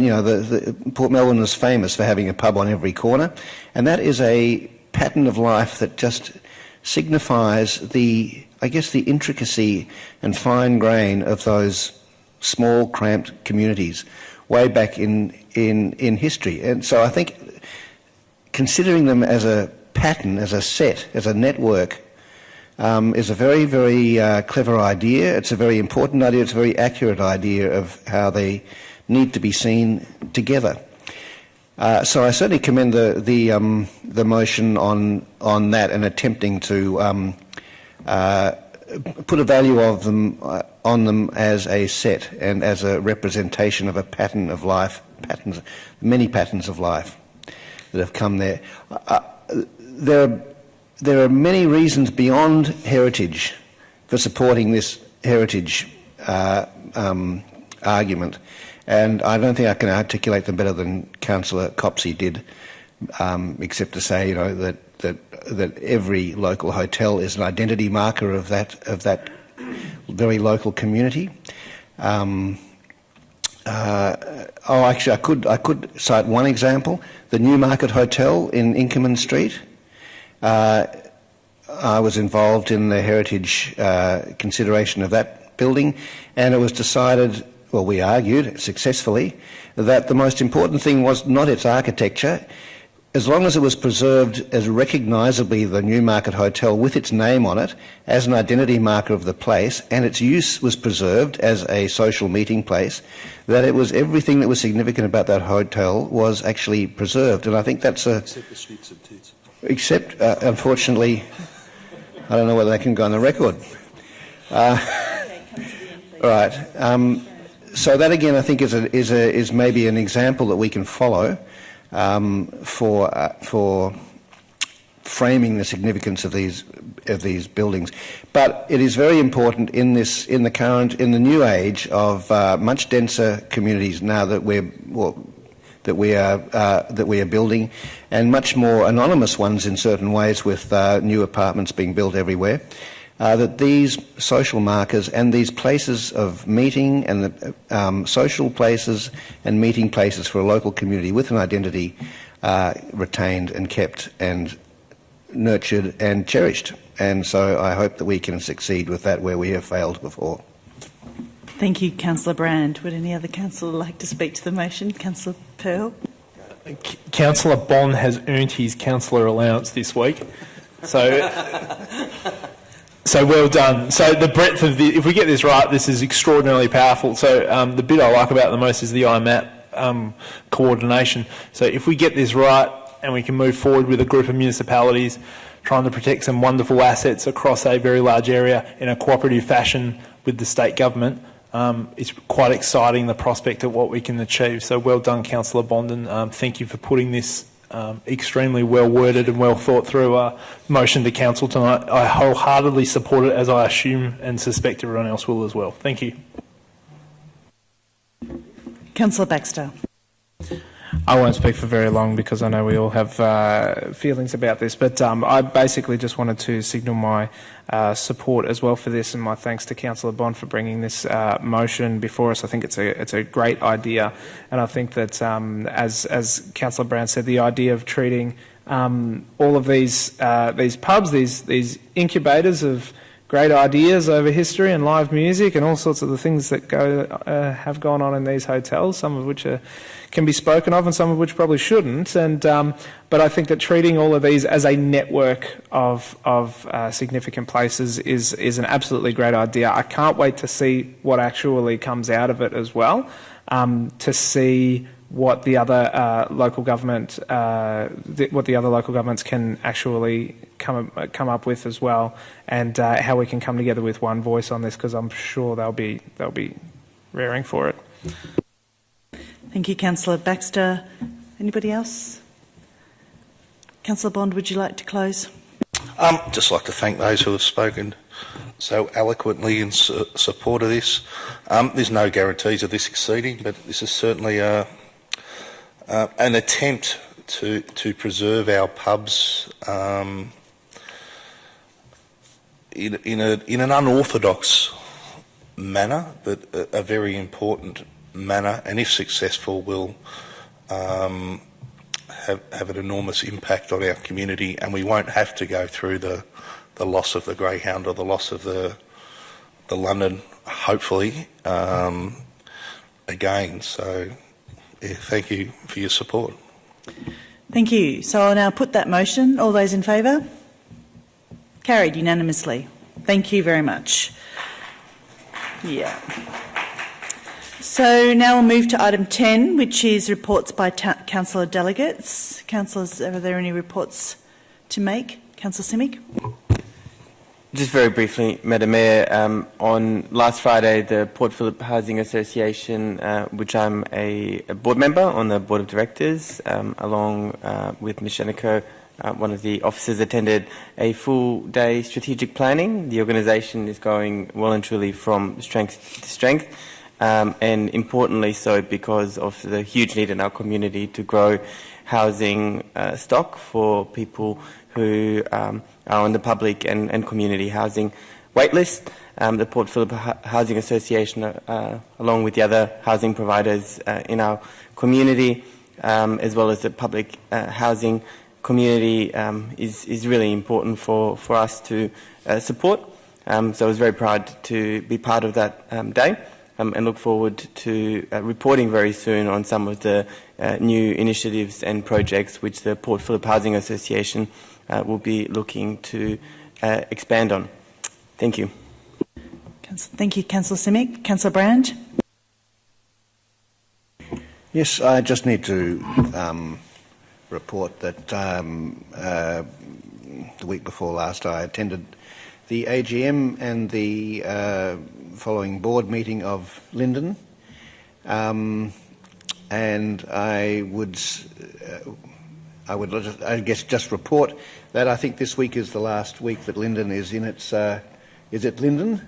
It's making its move now to the Domain House in the Domain, while Linden itself gets renovated and added to with a new entrance area and a new arrangement, internal arrangement.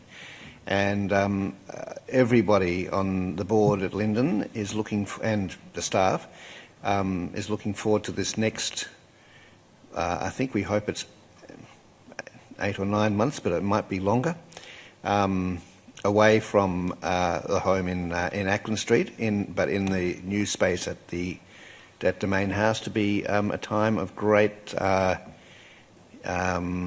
innovation and energy and rejuvenation, I think, and that they will return to their home shortly, re-energised and ready to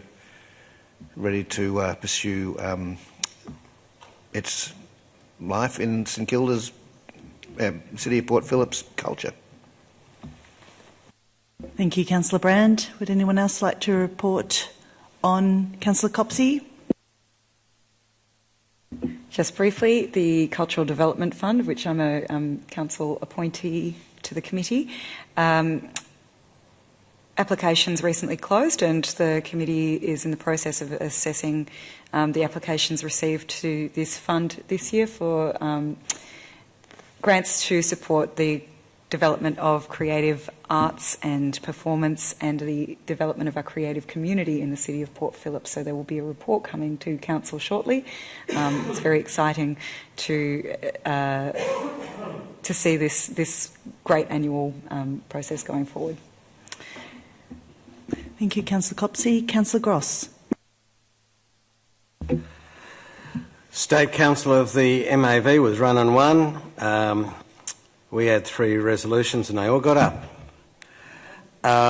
The Metropolitan Waste Management and Resource Recovery Group had its quarterly forum and the usual business was transacted. Thank you, Councillor Gross. Anybody else? I'll also just report on a couple of things. The Cultural Heritage Committee meeting. We had the first one for the newly constituted committee, and I've actually been quite, I've been rapt that most of the previous one wanted to stay on for the next session, but there were some new people. Issues discussed were things around wording for new plaques, the accessibility of historical building plans, and updates on the memorial and monument restorations, open house and living heritage. And I'd also just like to table for the minutes a record or a summary of the achievements over the last 2 years, because I think it's quite important that that gets recognised and noted. Also attended the Inner South Metro Mayors Group Committee. A key project there was looking at areas of overlap in each of our 5 council plans and determining future priorities for advocacy. The Bubup Wominjeka monthly board meeting. And I can report that they're doing very well. It's a terrific board and management team, and they continue to focus on achieving their strategic plan. Also attended the Ministerial Advisory Committee for Fishermans Bend, as I do on a fortnightly basis, and to advance our community's interests in Fishermans Bend. And also Councillor Councillor Bond and I attended the last South Melbourne market meeting to oversee the market and the implementation of the strategic plan, so that's going very well. Thank you. Right, that's all we need to note under item 10. I'll move to item 11, which is urgent business. There are no items of urgent business. And so then we'll move to item 12, which is confidential matters. Councillors, we have one item, which is confidential, regarding tender number 2053, coin collection, counting and banking services, parking machines. I'd like to call on a councillor to move that the meeting be closed to members of the public. Councillor Bond, Councillor Crawford, and then I'll be closed in accordance with Section 89 2D of the Local Government Act 1989 to consider a confidential item relating to a contractual matter. So I'll put that to the vote. All those in favour? That's carried unanimously.